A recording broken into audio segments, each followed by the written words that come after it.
All right, Shalom. First and foremost, I want to give all praise, honor, and glory unto Yahweh by Hashem, Yahweh Shai by Hashem, Rakah HaKodash.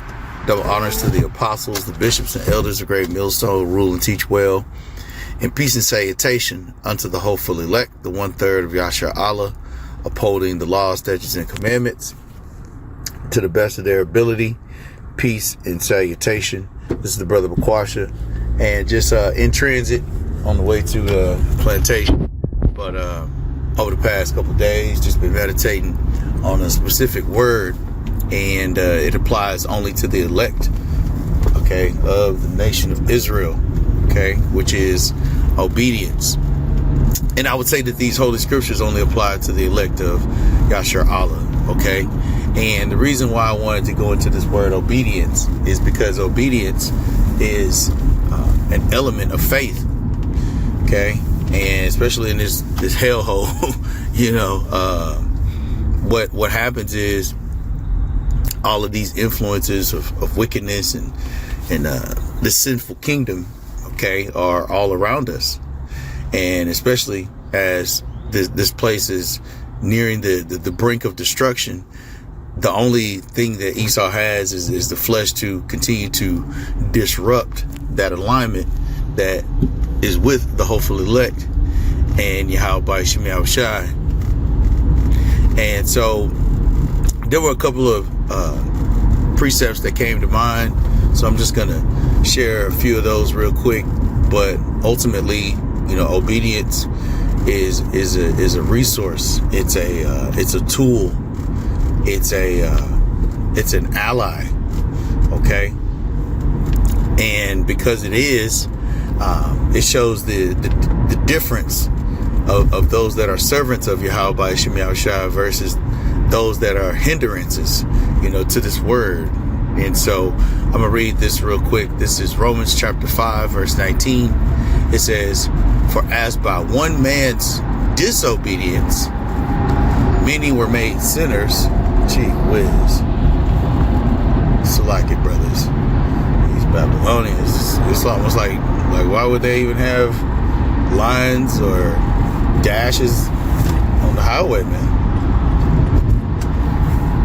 For by one man's disobedience many were made sinners, so by the obedience of one shall many be made righteous. And that's talking about Yahweh Shah Mashiach, okay? And that many is only talking about the hopeful elect. But yeah, through the fall of man, through the fall of Adam, right?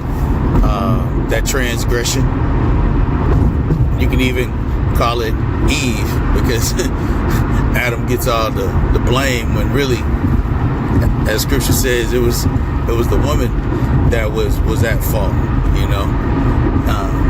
But through that action, you know, obviously the introduction of sin, and since then, you know, we've been warring against the flesh through the spirit, but through Yahweh Shai's sacrifice, which is being obedient unto death, okay, that sacrifice in itself, okay, was the atonement for the hopeful elect to return to ultimate alignment with Yahweh by Shem Yahweh Shai, which is obedience, okay?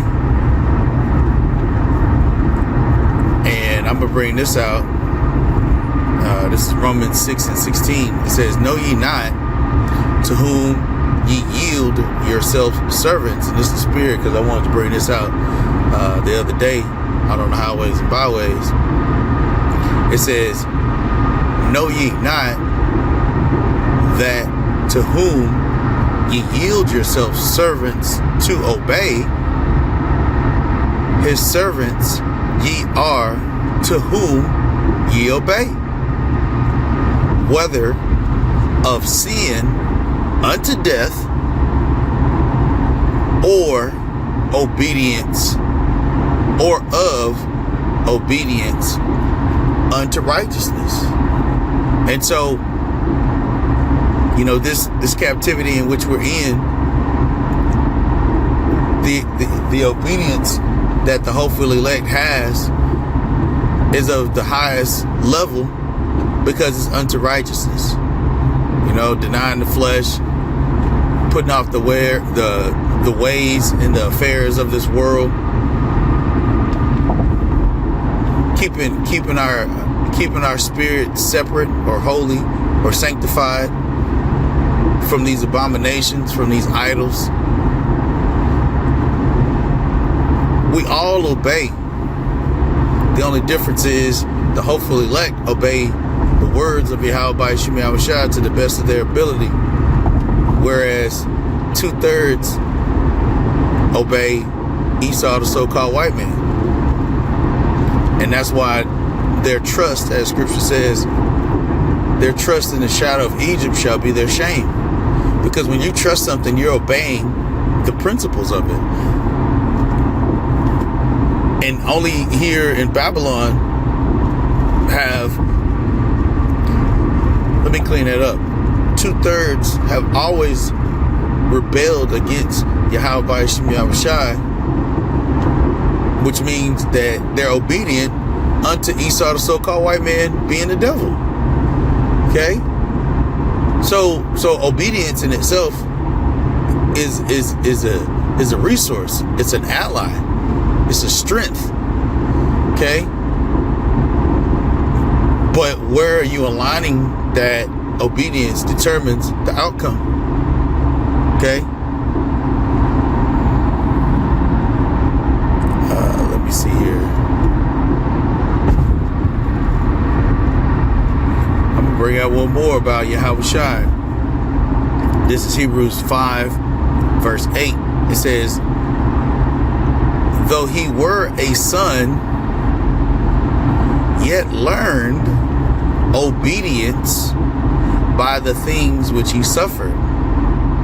And there's no there's no obedience when you're not suffering. You know, when Yahweh B'Yishim Yahushua refines us, purifies us, tries us, right? That's a form of suffering. But the suffering is to gain our attention or to correct us in whatever action that Yahweh B'Yishim Yahushua is looking for us to fulfill. Just like a shepherd has a rod and a staff. That's what these holy scriptures do. They correct us through us supping with Yahweh Shai. They correct us through Achim. They correct us through elders. They correct us through these e-epistles. Okay? Because that obedience, as scripture says, is better than sacrifice. And there's plenty of people that in ancient times and even now believe that them giving in exchange, you know, some type of sacrifice of putting off something, like, for an example, these heathens, you know, they'll they'll celebrate Mardi Gras and all the rest of these pagan customs, and they'll call it Lent, you know, and for, I think it's a certain amount of days or whatever, they'll fast and not go without a certain, affection, and that's them putting suffering as a sacrifice to what they believe is you know, a good cause. They're being obedient to that pagan deity. But that's not an acceptable sacrifice unto Yahweh B'Yishim Yahushua. Okay? That type of suffering doesn't yield the fruit.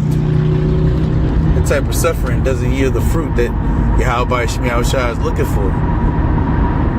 Whereas putting off the old man, okay, that was shaped and formed in iniquity here in this world, and obeying Yahweh B'Yishim Yahushua,